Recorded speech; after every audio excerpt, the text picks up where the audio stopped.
Good afternoon, and thank you for joining us this Saturday, the 14th of February. This is Cerberus at the Gate with myself, Timothy Knight, André Meloche in the top corner, and Peyman in the other top corner.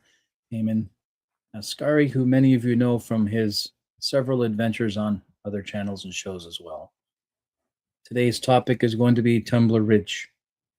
And I will reserve comments for later. I'm hosting, I'm kind of new at it, so expect this to be different. I give the floor to Peyman at this time, and he'll carry us into the show. Tim, this might be your first time hosting, but we're expecting nothing less than perfection. We're going to be grading you at the end of the episode. Hello everyone. It's a shame what happened. I mean, there's no other word to use than tragedy. And Andre and myself, Tim, will go over what we think about everything that happened and where we go from here. I guess our sympathies with the family of the fallen. It's got to be horrible, horrific, horrendous losing a child. So with that, I'll hand it over to you, Andre. Well, first of all, thanks, Payment. Yes, all the condolence to the family, and also the fact that we try to moderate ourselves in this time of, I would say, darkness, sad time, and maybe we can discuss more rationally about what happened without undermining the pain of the families. It's sad time for Canada, but I felt for many years that we were going toward this era, and maybe we'll try to find a way to propose not only hope but pragmatic solution to the actual situation. Tim, maybe you can say a few words about what happened. Well, as a father, I'm beyond furious that the moderates and the right wing in this country were satisfied to let this come to a point where this type of catastrophe could occur. Nine children are dead, and 12, 13, 18, and 19 years old. How do we wrap our head around this kind of a catastrophe, knowing that by not being involved, we permit this type of thing? And where do we go from here? So it's really difficult to put it into words.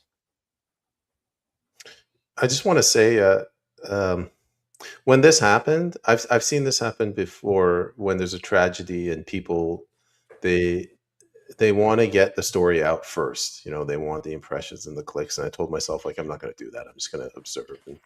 And I've been observing. And this is going to sound really bad, but it's almost like nobody really cares about the families. They have to, it's lip service at the beginning. This are, our thoughts and prayers with the families. And then immediately they default back to their political position. So on the right, they came out with fury at the trans agenda, and we can discuss whether that was legitimate or not. And then that was the right, and then the left used that to say, see these far right extremists, these MAGA transphobes. They're trying to blame the trans community, even though they constitute almost none of the mass shootings. So that was the narrative that was forming. And the entire country is getting swept up in this. The Truth and Integrity Privacy Commissioner, I don't know, they're just making up these titles at this point. She came out, she gave a statement, and she said, hearts and prayers, the family of the fallen, this is horrendous. And then immediately she transitioned, if I can use that word, into her political agenda, blaming straight white males. She called them cisgender males. So this country's a powder keg, and I don't know where we go from here. Well, what you're mentioning is the lack of empathy. For many, many years, I was not on social media. And when I was witnessing an event like this, and I was not watching mainstream media, and I was always surprised of the reaction of people, especially with a tragedy like this. Usually the family or people who are hurt, they want to be left alone. They want to be able to understand what happened. And that's a psychological behavior or reaction. The lack of empathy means, like you said, Peyman, going back to your political agenda. I tried to avoid this for many years. When it happened this week, on social media, people, they are very fast to react. And I saw many reactions, and we are drawn into this. We are drawn into the event, and because we're emotional, like Tim mentioned, children were killed. And what does not surprise me is the how the mainstream media covered it, the police covered it. We understand it's a cover up. The way they were painting, the far right, they always use the same expression: MAGA, far right, extremists. Why not terrorists? It's the way to antagonize people shows a lack of maturity in a society. And I think that many people are not aware that, including me, including myself, are not aware that when we react like this, we're not helping. This week, a lot of people comment on that. The reaction was overwhelming everywhere. Nobody pays attention to, just calming down the game and not forgetting that there's a lot of ideologies behind that. And we can talk about gender ideology, which is an ideology. It's not based on fact. So the victim is the entire society. We are all victim of this. But if you have a victim, you have perpetrator. You have people who are responsible. Most politicians today, I will not say all of them, but most politicians, they will follow this type of ideology, which is not based on biology, which is not based on future, our future, or our children. A couple of years ago, I told my daughter, who's 38 years old now, and I have a granddaughter that is 7 years old, and we were having an argument about gender ideology. And I say, what you will say if your daughter arrives at 7 years old and say, Mama, I'm a boy? And she was so angry. I just said, don't expect this possibility that this possibility will not touch you. And she was very, very angry. But I said, think about the future of your child. This is where we are now. And I think we're all responsible, because if we don't talk about it, the situation will not improve, in my opinion. Peyman? So you don't want to comment? I guess what I was going to say is when the Cowichan land ruling happened, that's the one where they took people's lands away, so it was a private property theft. People were activated, and they for once they stood up, Canadians, and that lasted for a couple of days, and then they went back into their slumber. Fast forward a few months, and then this tragedy happens, and a lot of people were activated in Canada. A lot of them stood up, and this speaks to the fact that people are angry about something, and it's been building up and building up. It's like a pressure cooker. Now, I don't think it's going to lead to anything like a revolt in the streets, but we'll see. But my question is, what happened? What's the next thing? And how many more iterations of this can there be before it leads to something violent, like a violent clash out in the public? The Tumbler Ridge is a small blue-collar community, and this is the type of thing you never expect to hear happen in a small blue-collar community, but it tends to be a small blue-collar community when it happens. The failure of every institution involved and wrapped around Jesse is astonishing, because I wrote an article, it's on my Substack, and I called it Sacrificing Innocence on the Altar of Soji Ideology. And this is what they've done. Federal government, provincial government, Ministry of Education, the police force, medical, social workers, the entire system that said, give us your children as wards of the state. We know how to raise them better than you do. And then open onto them this Dr. Moreau experience and turning children against themselves with these sexual social engineering programs. And you have a young boy who's been in this miasma for 6 years. 6 years of medically induced psychosis and mismanagement, mishandling, social pressure, emotional pressure to maintain this direction so that some ideologues can say, look, we are a success. This is horrendous. It has to stop, and it has to stop now. Andre. Andre? You said a success. In my opinion, when we think about what happened and you talk about this young man, I wrote an article. The title is Progress and Evil. And I was saying, I was struggling with the title. Is it progress and evil or progress is evil? Violence is part of our society. It's always there. But we usually delegate the violence to the institution so they can not necessarily manage, but organize the structure of violence, judiciary system. And I think that the institution, actually, the Canadian institution did not fulfill their duties, starting with politicians in the parliament, but also with all the structure of society. And we comply to this because the RCMP, I think it is last year, when there was a transgender, what I call, and I would put it behind quotation marks because I just don't use this expression anymore. Some people will call me a transphobe. It has no impact on reality. The big problem is that we comply to this PSYOP. The sad part of it is that you have 10 people who died and young people. It's over, and their parents will be living with this tragedy for the rest of their life. You cannot expect to treat your future, the future of a society, like this. If you do this, I'm sorry to use a complex word, but it is nihilism. We are destroying ourselves from the inside, not only socially, but I would say spiritually. We do not understand many people do not understand what is happening right now because they rely on social cultural war.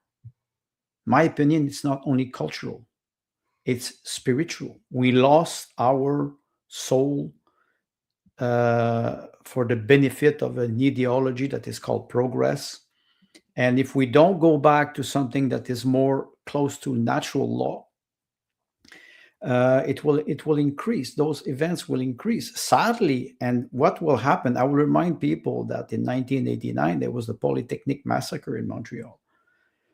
Politicians every year, they still use this as a weapon, not permitting the family to make closure with their loss. And this is maybe what I'm afraid of. What happened in Tumble Ridge maybe will be used again as a political weapon. We saw all the prime minister go there. We were okay. The gesture is okay. It is, but I'm sorry, they're arsonists. They create this structure, this system, and all the society complies, except a certain percentage of the population and families, parents. I'm pretty sure a lot of parents, they say, as long as it doesn't touch my family, but it does. Board school board, it is everywhere. And those children today, they will not be there anymore. This is something that we really have to talk about openly, rationally. I hope it is possible. So like to thank those of you who are restreaming. And I'm new to this whole clicking on the right name stuff. JT, Clown World, Squirrel Nuts, thank you for restreaming. Push it through. We got 39 viewers right now. So everybody push it through on your channels and let other people join in on the conversation. Peyman, what would you like to move on to at this moment? So, Andre, I think you're right. It is a spiritual issue. And I did a live stream with Nico Lagan this morning, and we were talking about how nobody voted to leave Christianity, but it's happened over the years. And if you look at Mark Miller and all the people on that side, they're coming after Christianity, they're coming after the Bible, and they're labeling it hate speech. The reason they're doing that is because the Bible preaches a traditional family, like a man and a woman. These guys are progressing to something that's going to end up in transhumanism. But right now we're at the, transgender level. So they're trying to obliterate that. What the left is trying to do right now is they're doing narrative control. They're trying to take control of the situation and downplay the impact of transgenderism and what happened. Again, I don't want to dance on the grave of these children, the families are grieving. I get it. They might think that this has nothing to do with transgenderism. That's their choice. But the optics, like, they're basically lying to people at all levels. The RCMP comes out and says it's a gun person. And people are like, I'm sorry, who voted to change the English language? The RCMP is saying that it's a man in a dress. And people are like, what do you mean a man or a woman in a dress? That doesn't make any sense. They said nobody says the shooter is a man in pants. There was a whole bunch of other ones. The Truth and Integrity Commissioner, I mentioned that. Just recently, last week, the Conservative Party convention, they voted to affirm Bill C-4. Mm-hmm. So all of these things are happening. Everything that's going on in the schools for the past 10 years, they've been telling people, sit down, shut up. You're a far-right extremist. And it's a pressure cooker. At some point, it's going to blow. You mentioned something important, damage control. When your narrative is not based on truth, or if it is based on, like I say, an ideology, and I insist on the word ideology, you always have to make damage control, because you drift away from reality, and the reality is there. You mentioned transhumanism. I write about this since 10 years. 10 years ago, when I was starting to understand what was happening, and I was warning people, the prefix trans means to go through. To go through means go to one side to another, the fluid society. A fluid society, you don't have the time to stop. You don't have the time to meditate. You don't have the time to rest. Children, they don't have the time to grow. They don't have the time to have fun, study, and slowly arrive at teenage age and discover sexuality and discover a new form of human being. Today, it's everywhere in kindergarten, and when I see this, it is not surprising to see some young people like this young man, and Tim mentioned it, they are on very hard drugs. I think you remember, you had Dr. Silvestrovich, he talked about it. We had Dr. Silvestrovich on the People's Parliament. This is child abuse. It is, and if we refer to the United Nations 2030 agenda, or if we refer to the United Nations sustainable goal, when they talk about children, they are failing miserably to protect children. And it comes from the top, and after that, it is implemented at a national level, at the provincial and municipal level, in the school board. And where does that stop? It ends up in a tragedy like what we witnessed this week. And sadly, I just hope, I pray for parents to just stand up, protect their children, go to school board, and not necessarily. I will not use the word challenge. I will say debate. Debate, bring facts. This cannot continue like this, because our children are in danger.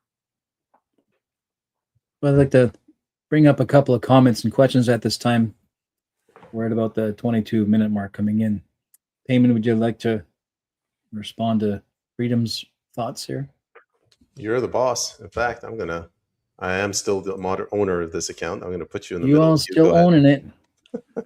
So, okay. So myself, the word sacrifice has many meanings and implications. Like I said, the article I put on Substack this morning is sacrificing into innocence on the altar of Soji ideology. And in a way, this is an extension to the article I put out a month or so ago regarding abortion, which was a speech that I'd written when I was a teenager. We called it the sacrifice of the innocents. And there's no idea, there's no question that we're talking about a sacrifice, and not merely in the physical sense. Yes, in the physical sense, because we are making eunuchs out of our children. Right? You are literally dismembering your children and putting them on the altar of Moloch in order so you can have your hedonistic pleasures and go about your way, because God forbid a child get in the way of your ideology. So yes, we are absolutely sacrificing them, not merely in the metaphorical sense or in the spiritual sense, but now we're doing it in the physical sense. So yes, 100% I agree with that statement. We have JT brought up a question about progressive, and that was response to André. What do you think about the issue of identifying progressiveness and the way it's being applied in our culture today? Well, I've referred to this in my article, progress and evil. And GT is right. I refer about, child mutilation. And when we think about the way people are not antagonized, they are isolated. Single mother, single parents, we're all isolated. We're considered like, dispendable. And today in our society, because it's an individualist society, it's very hard to reconnect with people. And we saw the episode with the COVID mandate, how we were, separated and marginalized. And the concept of progress should be to unite people, unite families. I think Peyman mentioned it. The attack on the traditional family means a father and a mother. Two different people with two different psychology, with two different behavior, and this creates harmony for children. When you have a single parent mother or father, which is maybe less frequent today, you arrive and you have a structure that is a family structure that is not balanced, and the mother has to compensate with the role of the father, which is very, very difficult, because you have to comply, you have to work, you have to take care of the children, you have to act as a mother, but you also have to act with authority. What surprises me is we see many, many people, and essentially a lot of women, older women, 40 years and more, who are advocating for this, while they're mother, and they do not understand the damage that they're doing to the next generation. Maybe not their children, but the next generation. Tim, you're a grandfather. I'm a grandfather. My granddaughter is 7 years old. You think I don't think about this every day? Because I tell myself, what will happen when she will arrive at 10, in 3 years, for example? Mm-hmm. It will, if we don't do nothing today, all the children today are in danger. And we have to discuss about this. And we have to make sure that politicians know that we know. We say all the time, we know that you know. It was Solzhenitsyn who was saying this. Yeah. They know that we know. And I think they know it, but they play the game. Yeah. They were opportunists. I go back again to Polytechnic 1989. They still play the game to not only to disarm people, but not only with weapons, but with psychological tools. We don't have those tools to fight back the massive propaganda. The way the RCMP treated the event was disgusting. The way that the mainstream media, Radio-Canada, CBC, the way that they treated this event is disgusting. It's not even funny anymore. It's not even propaganda. It's weaponizing the event. And this is very damageable for the family first, and for the family that lost people, but for all the families in Canada. I just want to add, I've been thinking about the word conservatism, not the party. Like, what does it mean to be conservative? Nobody really defines it. To be conservative, it's almost like you attack ideas that you don't like. So having more than one wife, for example, that's an idea that we don't like here in the West. So we attack it, and by attacking it, you stand up for what you believe in. Your form of life is what I'm talking about. So that's conservatism. Like you have the courage to fight off what you don't like. And then progressivism, it's not that you're fighting off what you don't like, you're just progressing. So the gentleman before said castrating children is not progressive. It is, in the sense that it's not about progress, it's about change. So progressivism, you have no end in sight. You're just changing. Your only goal is to change. I think in academia they call this endless revolution. But conservatism, when they say like these are knuckle dragging cavemen, women barefoot in the kitchen, no, it worked. So we're going to argue and confront ideas that we disagree with. Yeah. Yes. And in recent experience, we have trustees, teachers, bureaucrats, healthcare workers who have stood up against this all across Canada, and they have been mercilessly crushed by a system that is entirely committed to not merely promoting, but enforcing this sexual orientation, gender identity indoctrination, this ideology. Here in my town, at the school district, it's entirely ensconced and fixated on SOGI indoctrination at all levels across the entire school district. We have men and women that I've known who are school trustees. I've been involved with them at times in their campaigns and whatnot, and they are of a more conservative Christian mindset in attempting to put enough people into the seats at the school board with the trustees that they can counter this damaging material from making its way from the provincial government down into the schools themselves. So the trustees they're either a gateway, or like they're a closed gate or an open gate, and they've been an open gate for a very long time. So we have Daryl Ferguson, Barry Neufeld, Heather Moss, Richard Prosey, Lori Thronis, right? And Barry Neufeld has for 7 years been in court, in and out of court, regarding human rights complaints against himself and whatnot. And the others have also been persecuted in the media and et cetera, et cetera, et cetera. People like this across Canada who have stood up and quietly done the best that they can are being crushed, and they're being crushed publicly, and the silent majority is doing nothing. And that's what angers me the most.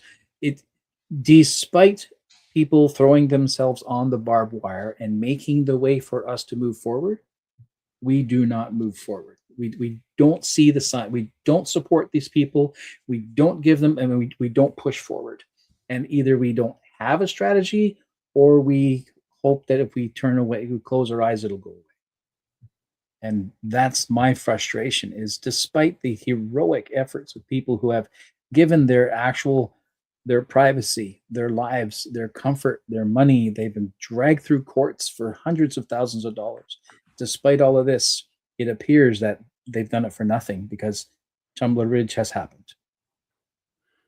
Well, it is not for nothing, but you're right when you say they are crushed. I will go back to my personal experience with my daughter.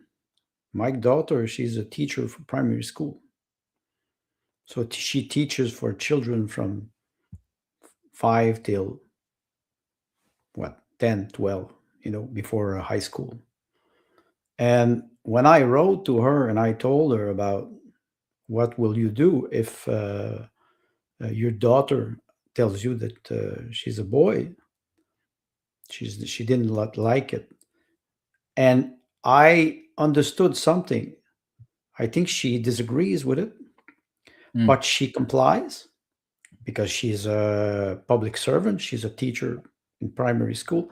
And the fact that I started to talk about the problem or the what was coming was conflictual for my personal family, for my family. And I understand many people today, they do not want to rise up. They do not want to speak because, like you mentioned, Tim, they're afraid to lose their job. They're afraid to be crushed in public, which is, I'm sorry to refer to this, but it was the modus operandi of the Judeo-Bolshevik. And when they were catching a dissident, they were forcing the person to confess publicly before shooting them. We're not shooting people in Canada, but we're punishing them with fine. They bring them to court. Some people are aggressed physically. And this is where I see that there's a part of this society that does not have any maturity, how they react, when they go in a protest or they react. It's amazing. And it is accelerating. My hope, I don't want to go toward major conflict or civil war, but my hope is that when it will be dark enough, people will search for the light, and maybe the light will be spiritual, saying, what do I do now with my children? How can I help them flourish, evolve, especially flourish in a society? If they are constantly targeted, you cannot rest. Peyman mentioned something important, the fact that the progress, the idea of permanent revolution, you cannot be in a permanent form of progress. Children, they progress. They learn, they play, they evolve, but they still have to sleep at night. They still have to peace of mind. The only freedom that we have is when we are children. Because after that, when we enter in the adult world, it's a struggle.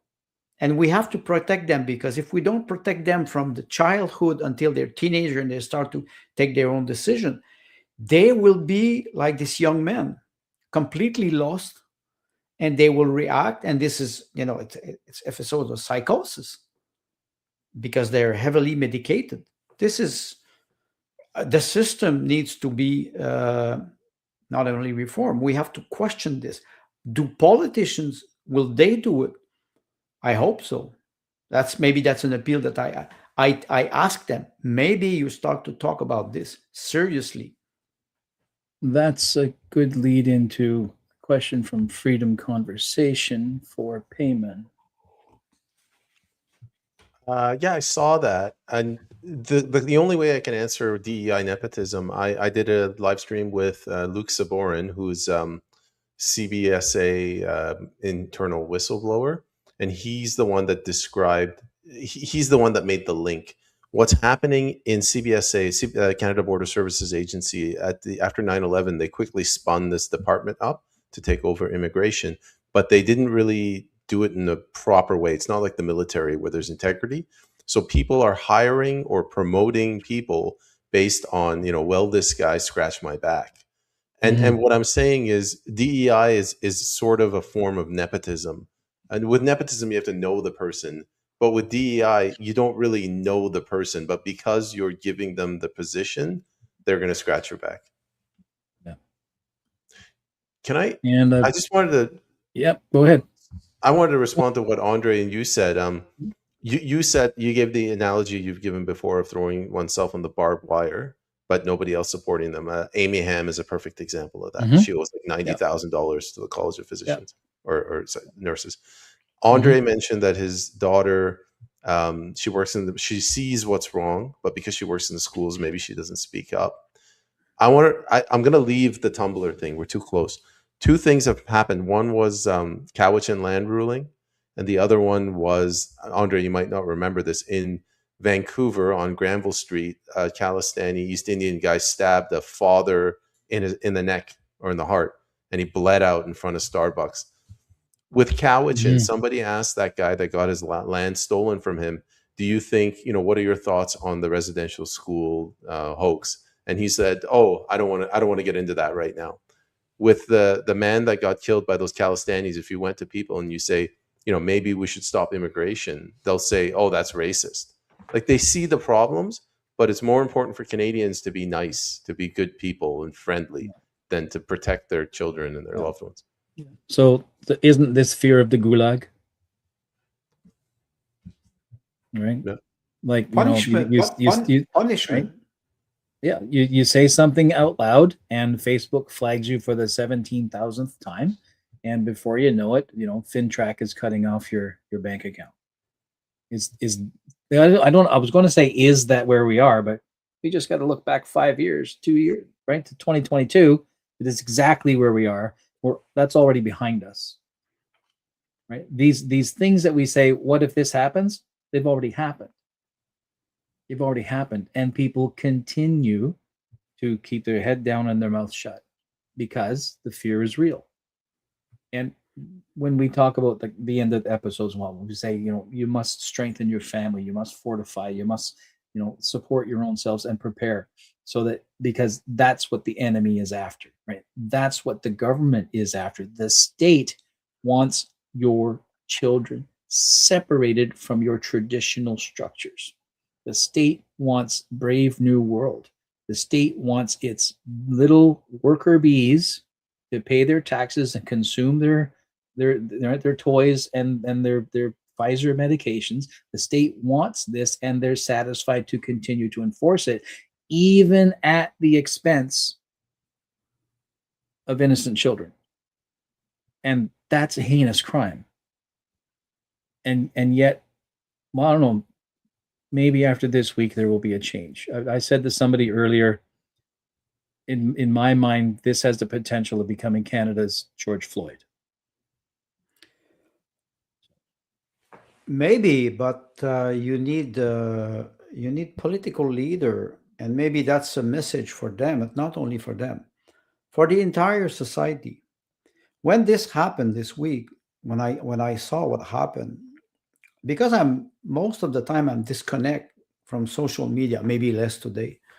I went to bed and I told myself, okay, you will have parents tomorrow morning that will wake up and their children will be gone. How do you think you can sleep with this? And this is a message for all Canadians. Think about it. If it happens to you, what you will do. The question is not to attack people. The question is, can we unite over life? Which means if the structure of the family helps people have a stable life, something that is not always rock and roll, because children, they need stability. If we can start to appease the conflict, and that's maybe what I'm trying to that's my message, trying to appease the conflict. I know it is difficult. I know it is hard. Some people, they always use the expression far right extremists. Some people, they react in the extreme. You ask them and they cannot sustain a rational discussion. That's a message for politicians, but for the entire society. Think about your children. Peyman, earlier you brought up C4, and JT has a segue to that. Would you like to expand on that a bit? I believe Jeff Evely, when he says he's explained clearly the consequences of the CPC's decision, we know that Pierre knows, yet on it goes. So I saw that. Jeff Evely said that he was in Iraq. He's a Canadian Air Force veteran, Canadian Armed Forces veteran. And he had to sneak out of Iraq or Afghanistan to come back to Canada because somebody was reaching out to his daughter and saying, hey, do you want to transition, little girl? So he had to sneak back to Canada. That's what he's talking about. Bill C4 is horrific, and the reaffirmation of it in the last Conservative Party convention is even worse. It's like spitting in people's faces. I was talking to Dominic Chinelli. He's a big independent guy. He's leading up BC Prosperity Project. And he said, it almost seems like the Conservative Party is trying to destroy itself. Like they are moving more and more to the left at a time when the country's pissed off. And they're attacking anybody in the party, anyone in the party, their own membership, that's saying we don't want this. And they're paying influencers to label them as far right. Now, this might have something to do with the Alberta independence movement, where they're panicked that if Alberta leaves, they have to close the party. But this is the exact wrong thing to do. And Tim, you mentioned earlier, this might be the George Floyd moment. I don't know. Maybe it is, but if it is, and Andre is asking, there's no leadership. Well, the Conservative Party is going in the opposite direction. Yeah. You have anything to add, Andre? No, I think on Bill C4, I think it's quite clear. And like I said, is there any statement or is there any leader that will be reasonable?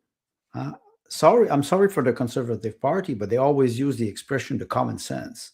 Mm-hmm. The common sense, for example, biologically speaking, it's based on fact. It's not based on ideology. The gender ideology, which was created in 1980, 1998, something like this, by Judith Butler in United States, as I'm sorry to say it, has infested all Western societies. The problem is that all those minorities, and you mentioned what's his name, George Floyd. Yeah. I think we could refer to Omar Kader, the child soldier. Children today, they're used as weapon. Yeah. Minorities are used as weapon. That's why I say sometimes you see some individual, they react very aggressively. They're not even aware what they're doing. They think that they're fighting for the cause of the LGBT community or the trans community, and they have no idea that they are manipulated. They're manipulated by their emotion. They cannot react. That's why you cannot have discussion with them. You cannot, because they will just scream at you, and they are. That's why I refer to a child soldier of Omar Kader. Today, all those lobbies, they use minorities, and the worst of it is our children, because they're vulnerable, they're naive, they're pure, they're still new. You can mold them, you can create something that is completely different. And we see what is happening with double mastectomy. And so I'm sorry to say it broadly, but it is something that is happening today, and it can happen to any child in Canada. And I'm really concerned about this, and I'm ready to discuss about this, but we have to discuss on reason. You cannot discuss on ideology.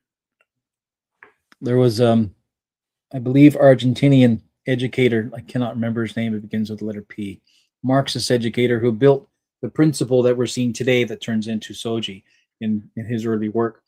And the end goal of Marxism in the curriculum is to turn children against the other generation, right?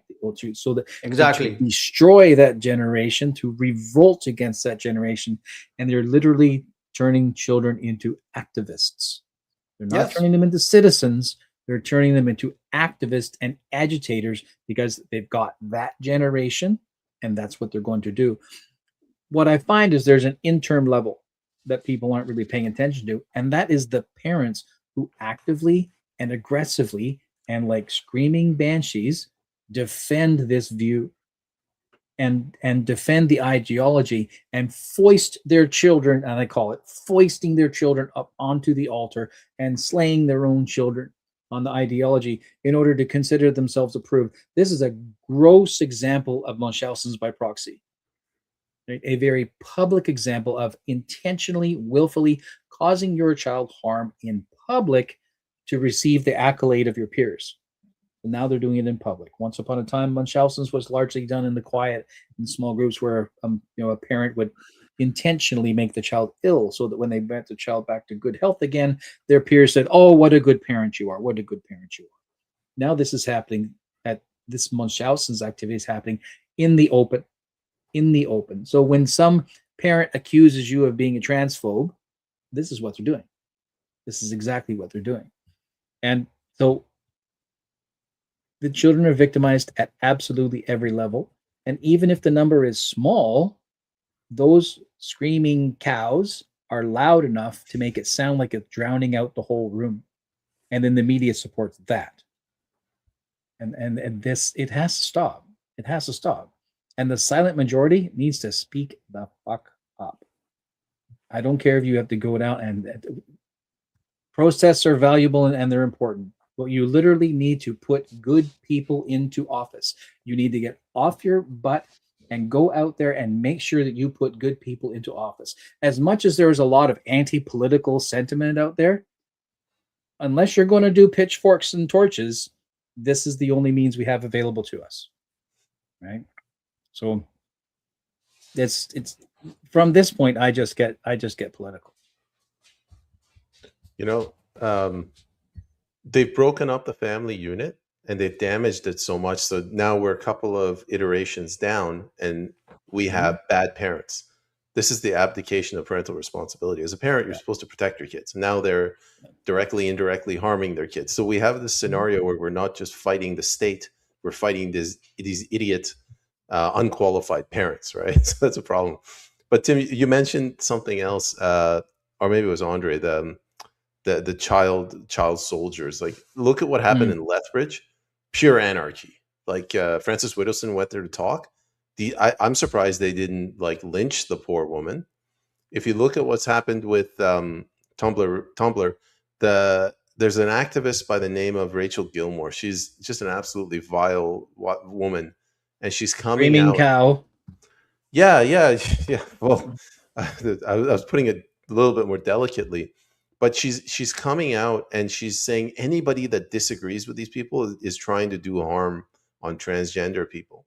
Yeah. The third thing I'll say, the most evident one, is what's going on in the US right now, where it's lawless. Like, these kids think that acting in this lawless manner in defiance of people, police officers that are, acting lawfully. This isn't like Ottawa. Like, this is the legacy of Obama, because he was a community organizer. He's just unleashing these children to cause chaos. I think the reference to Obama is accurate. Think about when we see those children. When I was saying they're weaponized, they are the generation that will, have no boundaries.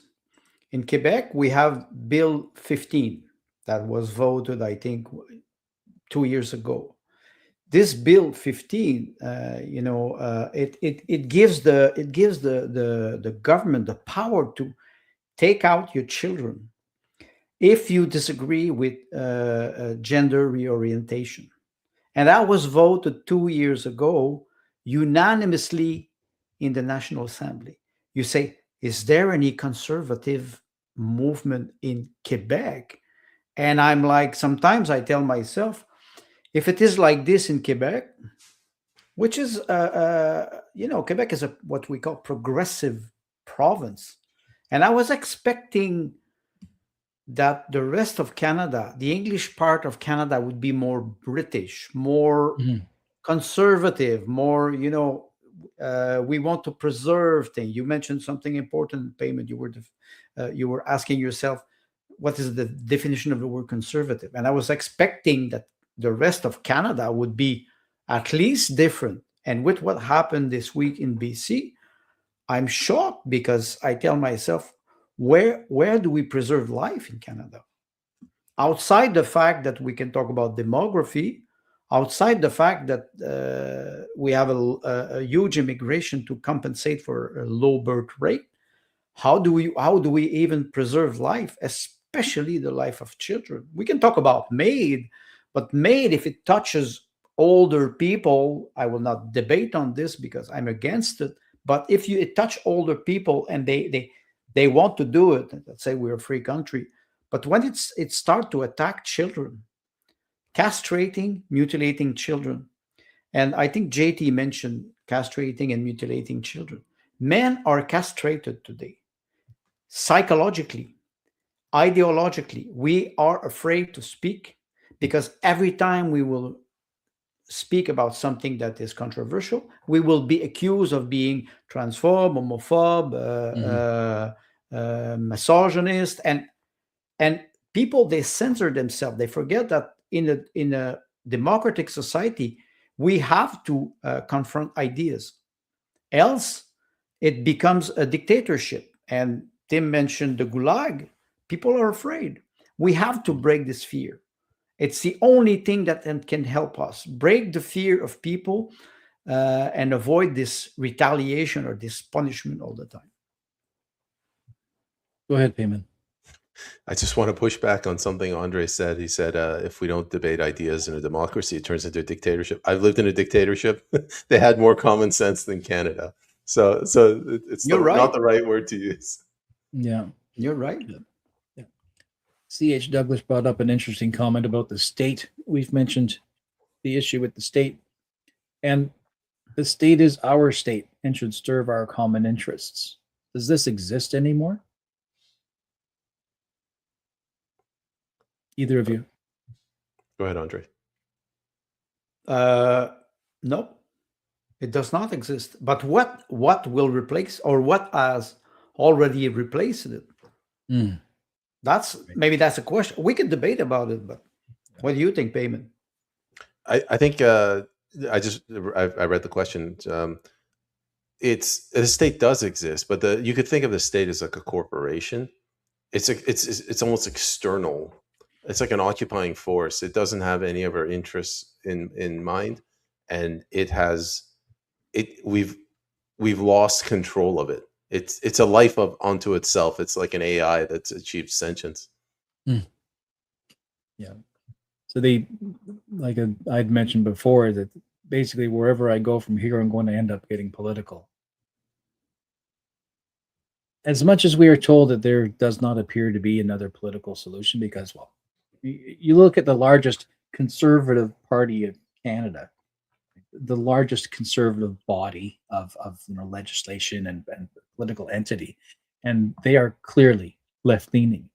Clearly, if they're not out and out in bed with the Liberals, they are at the very least in collusion, down to the last man, because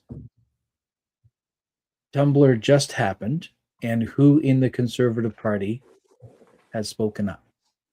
There are 122 of them. Who in the Federal Conservative Party of Canada in British Columbia has spoken up? And there are 43 federal MPs in British Columbia who has spoken up. And so the silence is the issue. So they're either told, keep your full mouth shut because we don't have the narrative sorted out yet. And we can see that they're struggling with it, because look at the police.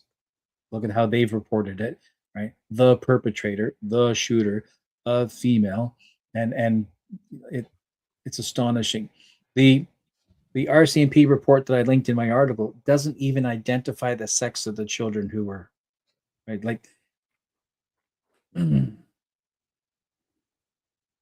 willing to throw innocent people to the wolves, not even an under the bus reference, to the wolves, in order to protect their precious sexual orientation and gender ideology indoctrination. This is lunacy. This is lunacy. And there are going to be people who will stand up to this. I mean, anything I say after this is incitement, right? Because this must stop. It must stop.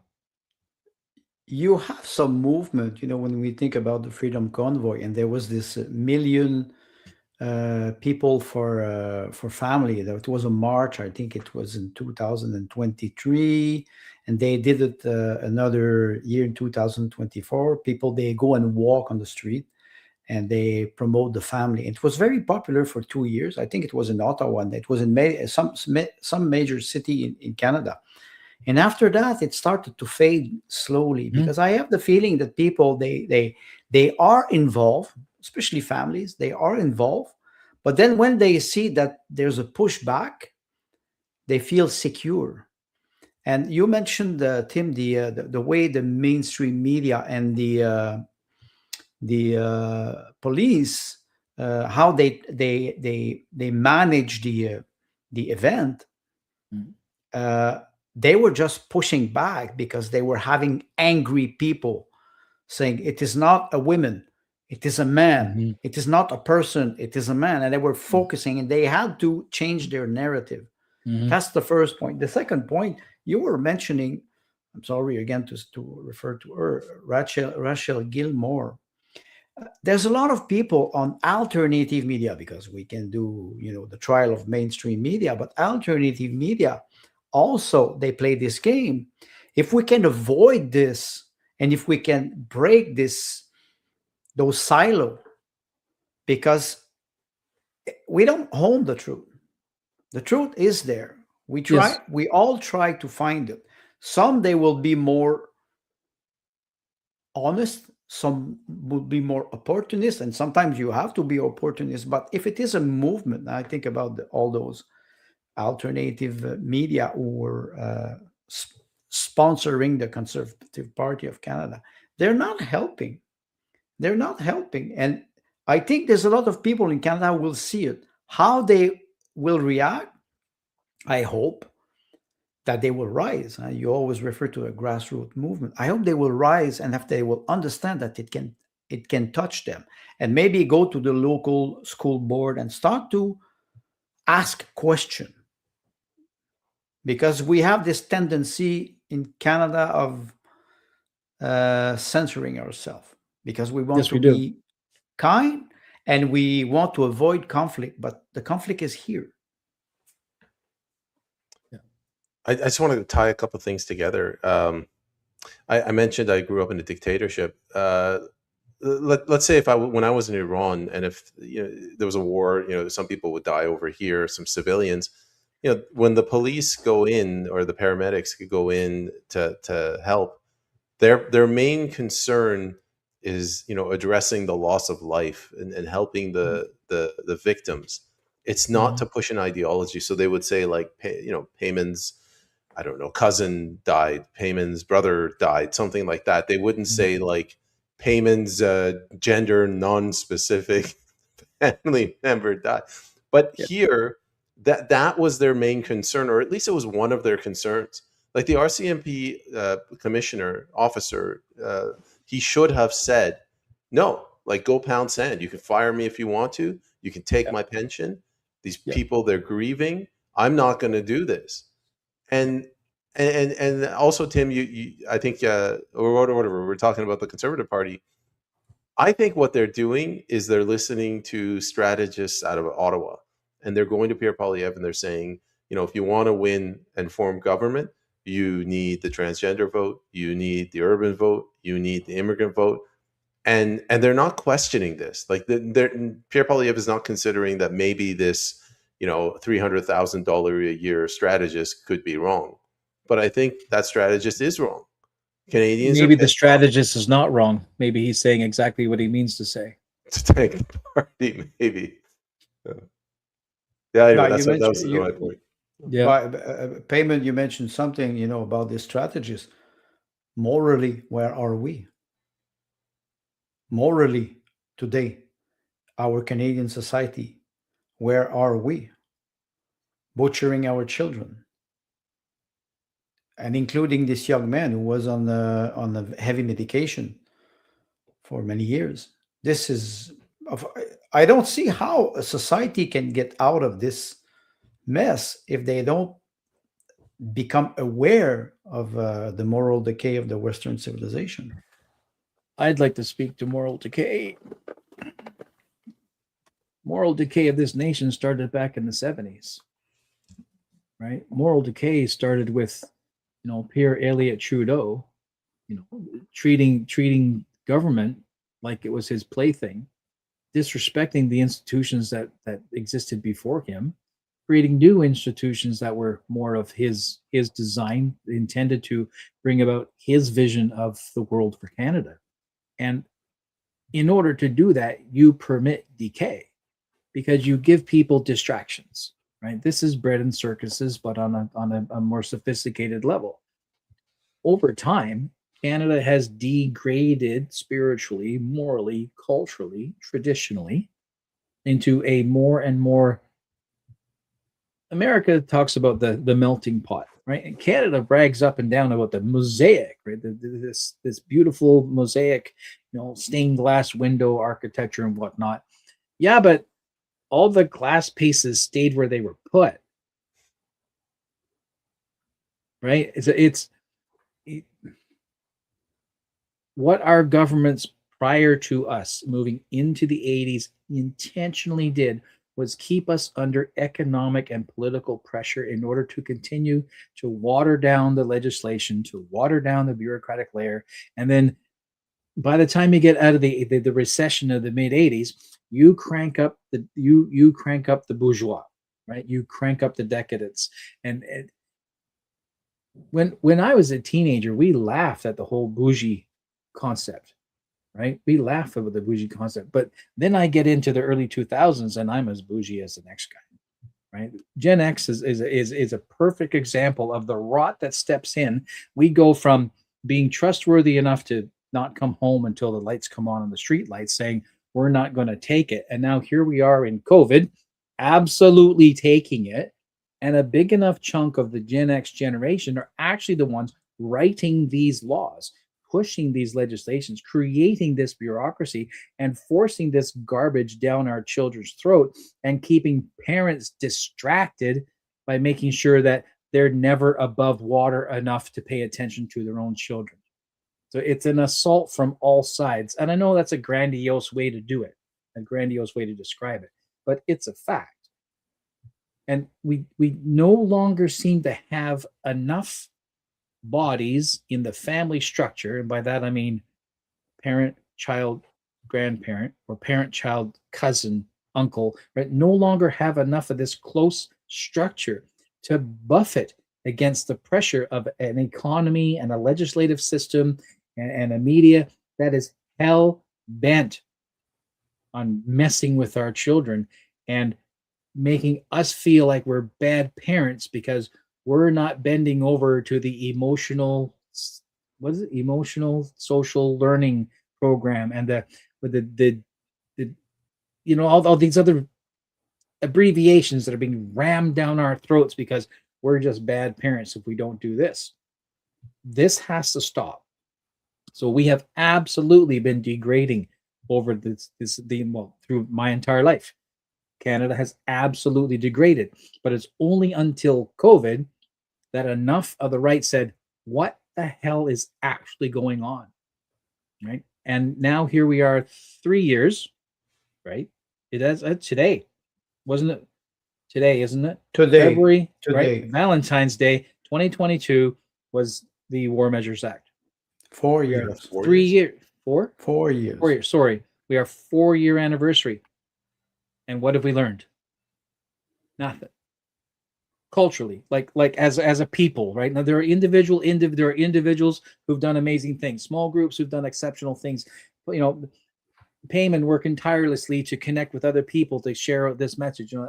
Us creating this podcast in order to to be a bunch of angry middle-aged white men, except Peyman's not white, right? So, but all these things I'm not middle-aged, okay? You don't look a day over 65. all these efforts, and truth be told, I'm just a talking head, right? I'm just so aside from me being involved at the political level with the People's Party for 7 years, and doing the things I helped to do with that, those days are behind me now. What's next, right? And then Tumblr happens, right? And then something else happens, and then something else happens. The country is so big that we just throw up our hands, right? We just throw up our hands. Oh, it's too big, and yeah, it's too big. So act local. I can always come back to that. Your family first, act local. There are 4,500 municipalities in Canada. End of rant. Sorry, Peyman. Peyman? Yeah, what you described with the lack of uncles, cousins, grandparents, they're still there, but it's been outsourced to the government. So and it doesn't work like that. The relationship you get from your actual family is you cannot compare it to like the zoning department at municipal hall. So if you have a grandfather that tells you this is how you build a house, if you transfer that to zoning, it doesn't have the same value. Same thing with education. Not that they teach you this, but if they taught you fishing, it's not the same thing as learning it from your cousins. Sex, learning about where babies come from school is not the same thing as learning it from your cousins or uncles. Well, not uncles, but you get where I'm going with that. Yeah. It's the same thing as what they did with wives. Women, they're now married to the state, but they're not getting the same emotional fulfillment. Well, Peyman, you mentioned something, education. Separate example, take sexual education. What they're pushing today for very, very young children, which is a way to control them from the outside. It's not true that the child can. Children, they don't have any sexuality. It does not exist until the teenage, when hormone kicks in. This is a construct. It has nothing rational, especially when you destroy children that are vulnerable. They are vulnerable, and you can manipulate them. That's why marketing strategies, they always target children. You were mentioning the family and the structure. It's there, but we don't see it. You interviewed a lot of people. Do you have this feeling that family are hopeless today? Toward what is happening? Yeah. I mean, like I talked to Emily Dugan, who ran for school board, and she said of all of her friends, like her family was the only one that was a 2-parent household. So the one single parent household is a big issue. I was gonna. During the election, I noticed there was a lot of resentment amongst the baby boomer generation. So like 85, 90, I think their families just abandoned them into these old person homes, and then now vice versa. They're bitter and they're pursuing policies that are hurting their grandchildren. But even beyond that, when I came here in the 90s, I sensed it then too. It's the erosion of parental rights, and the liberals, specifically liberal women, but liberals, they're very sneaky the way that they erode parental rights. They would say Scandinavia, they don't have corporal punishment, and their kids are happier. Their kids are committing less crimes.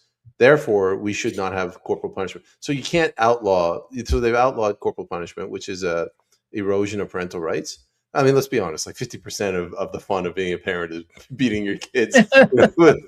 Why else have children? Oh, that just got us demonetized. Well, I would say, punishing make a difference. And you mentioned Scandinavia. You mentioned those countries. This is not true what they're promoting all the time, because the fact that you forbid people to correct your child, I'm not talking about violence. I'm talking about correction. And look at teenagers today. Now in South Shore of Montreal, you have riots practically every day near high school, and they arrive with guns and knives.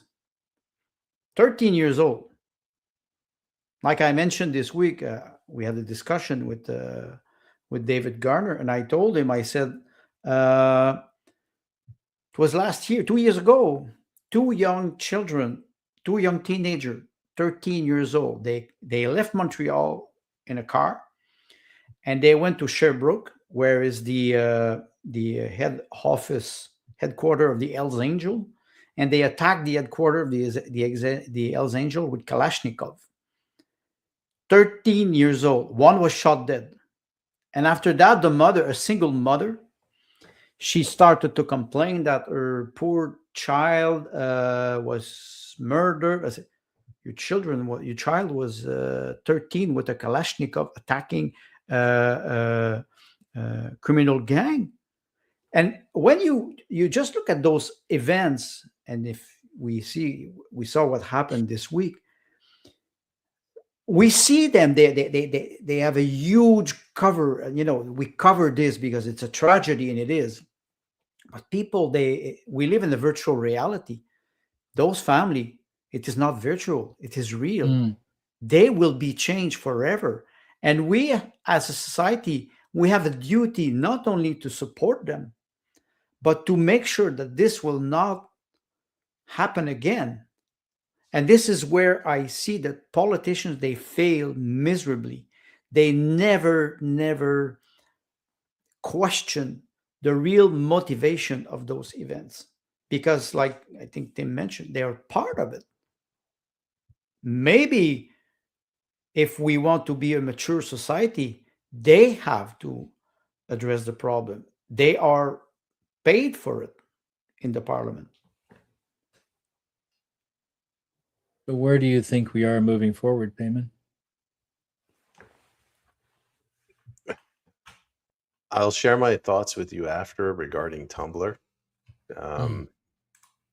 But I think this has a lot to do with what's going on in the US. I think the Democrat Party is influencing the Liberal Party up here. That includes the Conservative Party of Canada, which is a department of the Liberal Party. And I think the CIA is getting involved with the Alberta independence thing. So Canada is being run by the liberal, leftist, progressive. They will unleash their Antifa and the child soldiers Andre was talking about.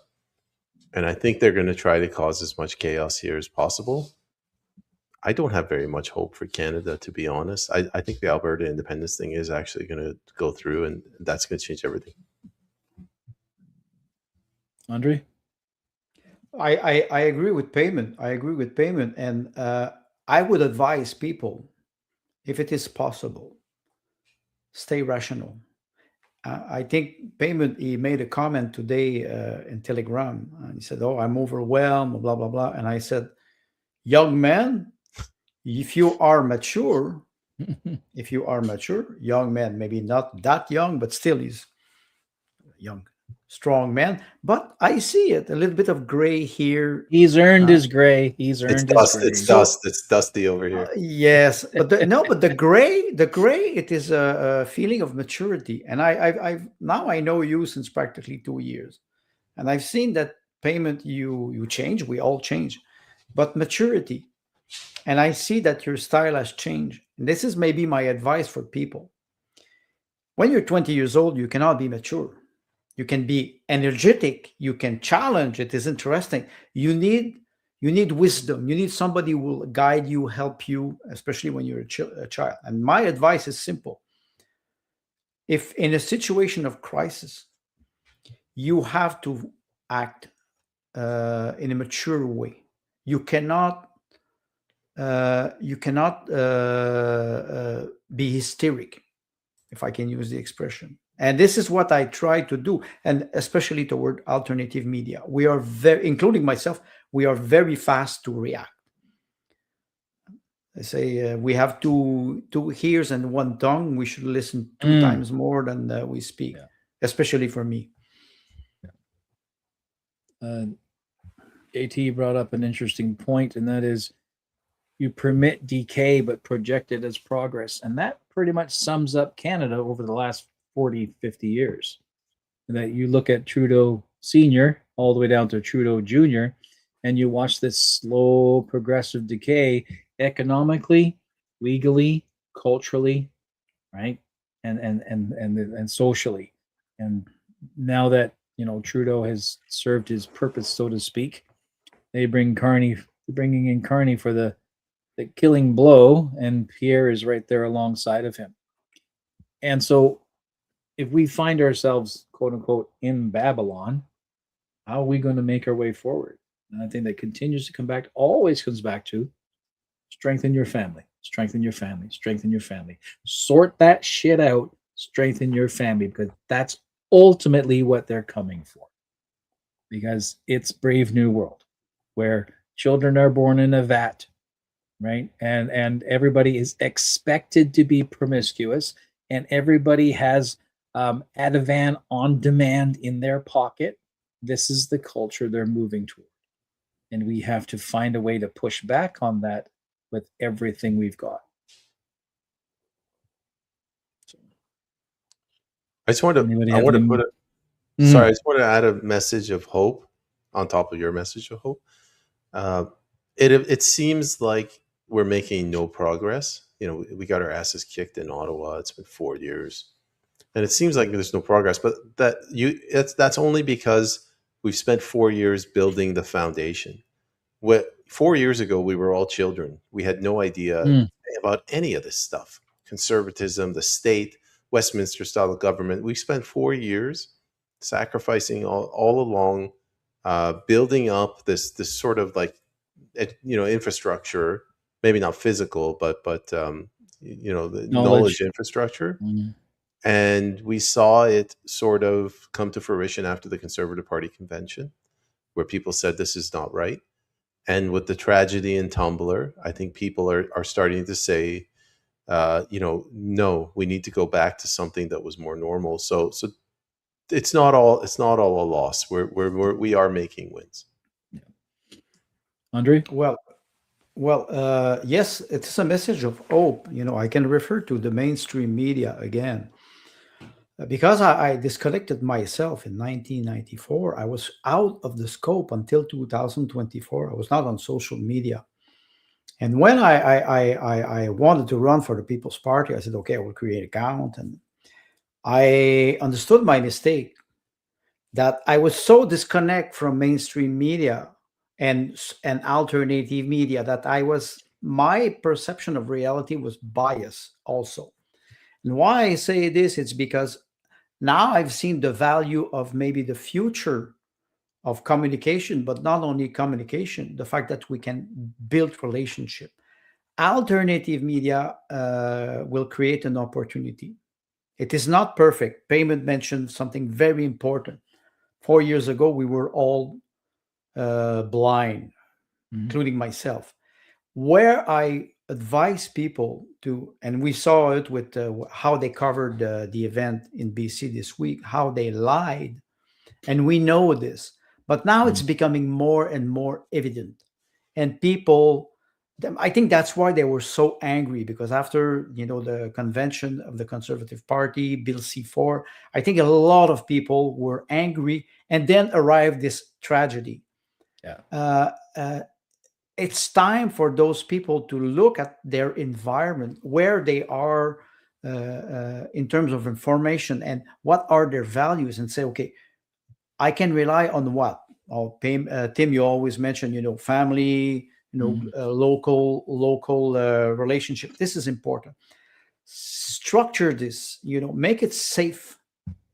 Start with this and build foundation. And Peyman mentioned something very important. It takes time to build foundation. Maybe we will see the light at the end of the tunnel. It will come. I have hope, because we're talking about it. I believe it is.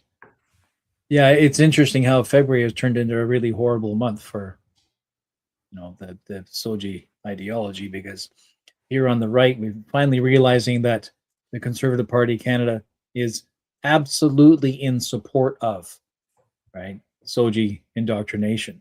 They've proven it again. And then Tumblr happens, and we watch all parties peddle this narrative that tries to detract from the cause of the incident.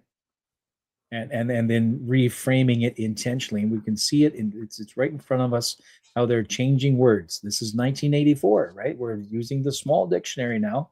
We're intentionally changing the meaning of words. And you and I, and we are going to be guilty of wrong think if we speak out, against the actual source of the problem. The way forward is to confront. Always, it is when it's appropriate. I'm not saying you just go out and protest all day long, but that you have to confront the people who you've hired to represent you and say, what's going on? Why are you doing this? You are paid to represent me, not the ideology. Get your stuff sorted out, or we will find a way to replace you. There are 40 million of us, right? There's only what? 10, 20,000 of them.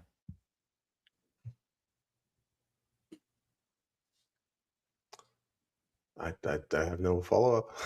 Mm-hmm. But what about your next move? Collectively, it's not only about podcast.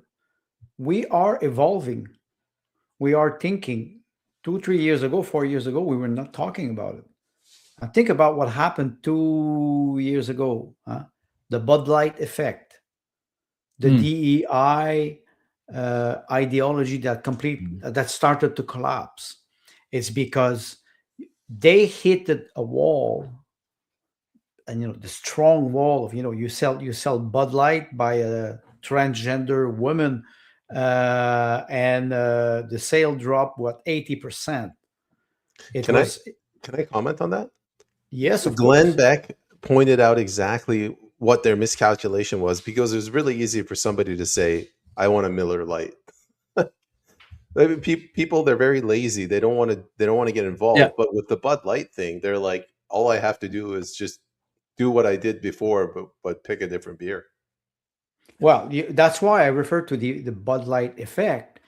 I think what happened in BC this week is an effect. It is an effect that will crack the hardcore of the ideology. It will crack it. It cannot be sustained because it's not based on life. It's based on lie. And we can ask ourselves, what is life and what is a lie? And it will arrive. That's maybe the message of hope. People must not despair. And I want to go back to the family. This is maybe our message, or at least my message. We think of you. I'll tell a story. I went for coffee this morning, and the barista said, well, what are you up to today? This is about 9 o'clock this morning. And I said, well, actually, I'm on my way to getting ready to do my Saturday podcast. Oh, she said, well, what will you be talking about? And she's a college age girl taking law. And I said, we're going to be talking about Tumbler Ridge. She went, oh, she said, we talked about in the professor, talked about it because he's in second year university, I think. So we were talking about that with the professor, and he was all saying, trying to avoid using, the boy's gender and I said, but he's a boy, right? And so she's identifying in class out loud the truth. She's saying, but you can't, because the professor is giving the narrative, which is reinforcement, right? Before the young people start thinking for themselves, right? The college age the professor has to reinforce and reinforce that, corral them back in so they don't. And she's like, no, that's wrong. He's a boy. You can't say he's a female. You can't say he's a woman, a female in a dress. And she's challenging it out loud among the rest of the class. And the teacher shuts her down by saying, oh, are you a transphobe? And she immediately has to shut down because there's 30 other kids in class. So that system exists and it's well enforced. Well, what you mentioned, at least you have some individual in the young generation. Yes. They're starting to challenge the narrative.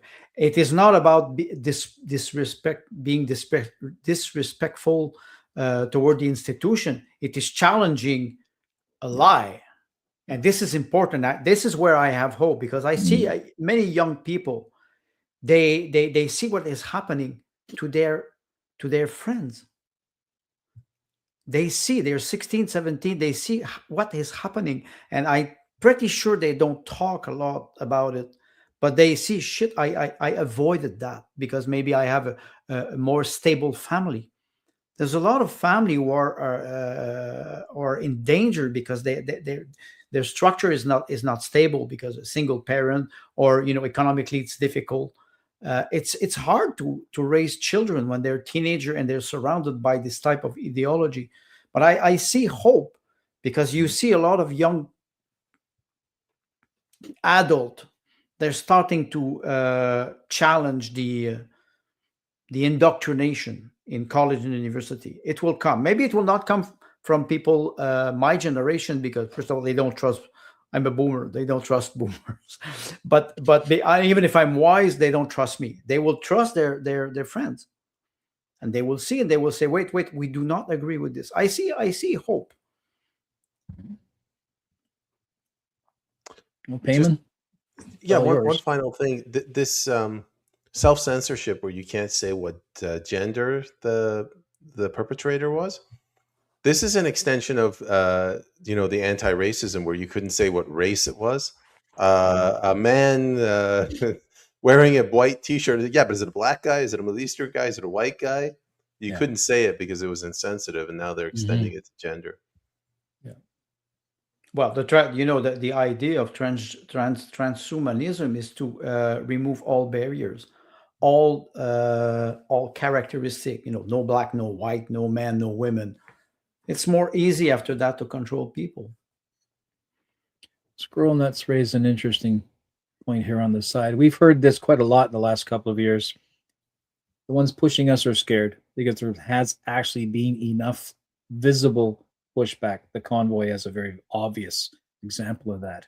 The men and women, like I've mentioned, Amy Ham, etc., who have made very visible, capable pushback.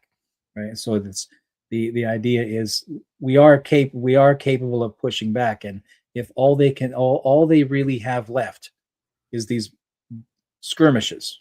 Now, grant you, that's probably a very terrible way to describe that. But if they're creating conflict on small localized levels in an attempt to push us either down or over the edge so that they can label us as terrorists and then deal with us once and for all. Can I comment on that? They're scared, but they're scared of losing. They're not guilty as sin. They're not worried that the jig is up and people realize that they did something wrong. They think they did what they're doing is right. I go back to that Truth and Integrity Commissioner, that horrible, horrific post that she put out, where she spent like a couple of seconds on the family and then started attacking cis men. Like, she believes this ideology. And unfortunately, they have tools at their disposal. One of those is an election. If they call an election, everybody loses their mind and they just snap right back behind their team colors. And I think I've said everything I need to say today. Andre? I can just conclude on this. I hope the discussion that we had today, Peyman, you, Tim, and me, and I, will help not only Canadians, but would help also the family, if they ever listen, to understand that we are concerned and that it is part of our memory now. It is not something that will disappear tomorrow. So I hope the conversation will help people at least calm down and maybe think about all the victims. Peyman has a comment he makes sometimes. It says, hug your children. It seems more appropriate now than it did in times past. If you have anything else, Peyman? No. It was, I guess, sympathies to the families of the fallen children. Thank you for joining us today. It was a pleasure spending time with you. And this is us signing off. Until next week. Have a good day. Do you know how to sign up?